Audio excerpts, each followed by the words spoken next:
of the quilt. So now she's got the answer that she was looking for. By the grace of Allah, I've saved many heart attacks today. Many heart attacks. You know, from this my sisters need to learn, look how much regard Allah has for them. How much regard Allah has for the believing women. Before Rasulullah ﷺ came, what was a woman?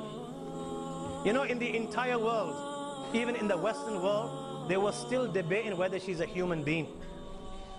They were still debating whether she was a human being, and in the land of Arabia, they were burying them alive. And this is when Allah, Messenger declared, Allah said in the Quran, وَلَهُنَّ مِثْلُ الَّذِي عَلَيْهِنَّ بِالْمَعْرُوفِ. Just as men have rights, the women have also rights. And He elevated their ranks in the dunya. And you know what? In spite of the fact that Allah is the best of creators, and Allah has created this creation, the Hura'een, He didn't let them down in the Akhirah. That even in the Akhirah, in spite of this great creation of Allah, these bandiyan, these servants of Allah, will be far superior to this creation of Allah subhanahu wa ta'ala. Even in Jannah, Allah has elevated them. So now she's got the answer that she was looking for. She wanted to hear more, as women like to do. They love it when you tell them how beautiful they are. And so you should. That's the least that you can do. So she said, Ya Rasulullah, وَمِمَّا ذَا, how will they be more superior? How is it that the women of Jannah are more superior to the women of paradise? So Nabi Kareem sallallahu alaihi wasallam said, بِصَلَاتِهِنَّ وَصِيَامِهِنَّ وَإِبَادَتِهِنَّ اللَّهِ. Because of their fasting, because of their worshipping and prostrating before Allah, because of their reciting the Quran, because of their giving their zakat and sadaqah, it is as a result of this, they are far superior to the women of paradise. And don't be disappointed, my young friend. Jamila will not be like she is here.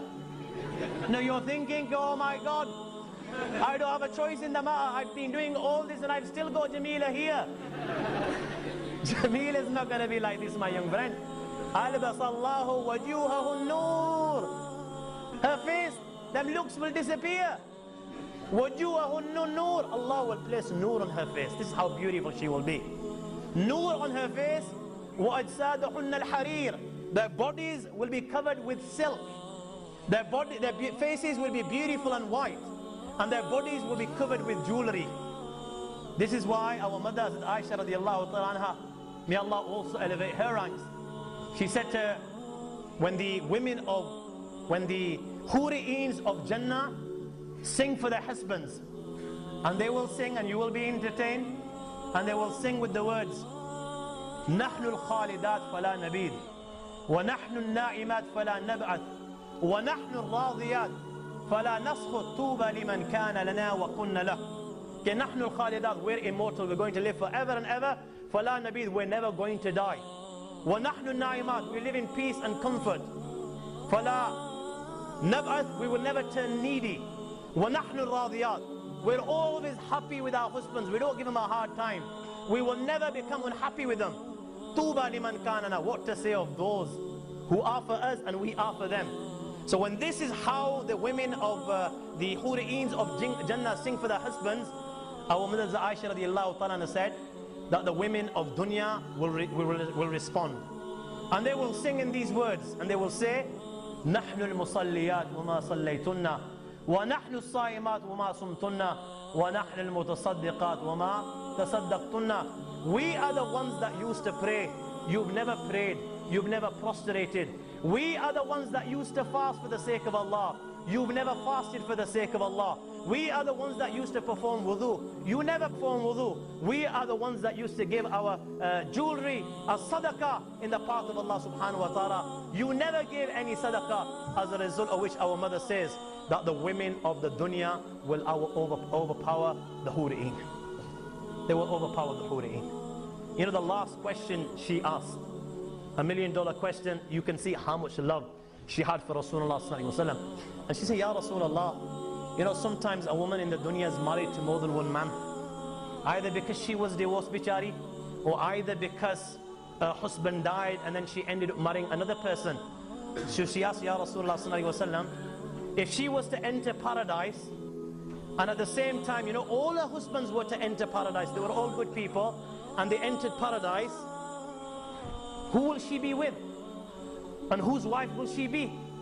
Zahar baat hai, Salma radiallahu ta'ala anha, though it was a general question, she was asking for herself. Because before this she was married to Abu Salma. And Sayyidina Abu Salma radiallahu ta'ala anhu passed away. And then Nabi Kareem sallallahu alayhi wa sallam took her as his wife and as our mother. So she indirectly she was asking for herself.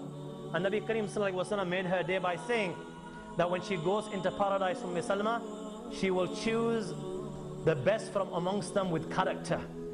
Whoever was the best in character, this is the one that she will choose, and he will be her husband. So indirectly Nabi Kareem sallallahu alayhi wa sallam was saying to Salma, you will choose me and you will be my wife in Jannah just as you are my wife in the dunya. So I was saying that, you know, when he looks at this woman for 40 years, his eyes will be fixed. You know, after this period he'll take his eyes away, and he's still in his palace. He's gone into another room. You're not going to believe this. You tell me. He's seen another one. He's seen another one. And you know what? She's millions of times more beautiful than the first. And again, he doesn't know what's him. 40 years and he's just looking one direction. And after this, he will receive all the blessings from Allah subhanahu wa ta'ala. Just a final hadith. I know I've only told you what the lowest of the Jannati is going to get. Sayyidina Ibn Umar radiallahu ta'ala anhu, hadith recorded by Imam Tirmidhi, that on top of this, that the lowest Jannati, he will be able to see Allah subhanahu wa ta'ala twice every day. Every morning and every evening, he will be able to see his Creator, and there is no blessing bigger and better than seeing Allah and acquiring the pleasure of Allah subhanahu wa ta'ala in paradise. There is nothing bigger than this. My young friends, if this is what the lowest of Jannatis is going to receive, you and I, Allah willing, inshallah, will not be from amongst the last people to enter paradise. Why? Because we're going to spend our life after this. We will make tawbah, we will ask Allah for forgiveness, and we will try our utmost best to fulfill our purpose in life, our purpose in creation, by being good human beings, by being good Muslims. And as a result of which, inshallah, we will not be from amongst the latter, we will be from amongst the former, amongst the sabiqeen al-awwaleen. If this is what the person to enter paradise last was going to receive, then what do you think those that are above him in rank? And there will be millions and millions and millions and millions of people above him in rank, and inshallah you and I will also be there. What do you think that Allah subhanahu wa ta'ala has got in store for us? And I conclude on this note, my young friends, it's pointless dreaming. It's pointless dreaming. Dreams mean nothing. Live the dream. You know, the dream that you're dreaming and these blessings that you're going to receive, live the dream. How are you going to acquire it? There needs to be a plan. What you're going to do as from today to receive these elevated ranks in paradise. You have a short life. You know, after I've gone from here, maybe now, I may be no more, you may be no more. We may leave this room, maybe no more. Tomorrow we may be no more. After that, my friends, it will be too late. Imma ila al-jannati, imma ila al-nar. It will be either towards heaven and hell. You know, it's all about understanding. You've attended this lecture today, and I thank you for sitting so patiently for so long. And you've attended many lectures in the past, and you will attend many lectures in the future. But my friends, these lectures mean nothing if you don't bring into your lives the messages that are being conveyed in the form of the Quran and the Hadith of Rasulullah sallallahu alaihi wasallam. This is the most important thing. And you know what? It's all about tawfiq. Ask Allah for tawfiq, and Allah subhanahu wa ta'ala will give you the tawfiq. I ask Allah to give me the tawfiq. Allah give me the tawfiq to act upon what I've said. Allah give you the tawfiq. Wa akhiru dawana alhamdulillahi rabbil alameen.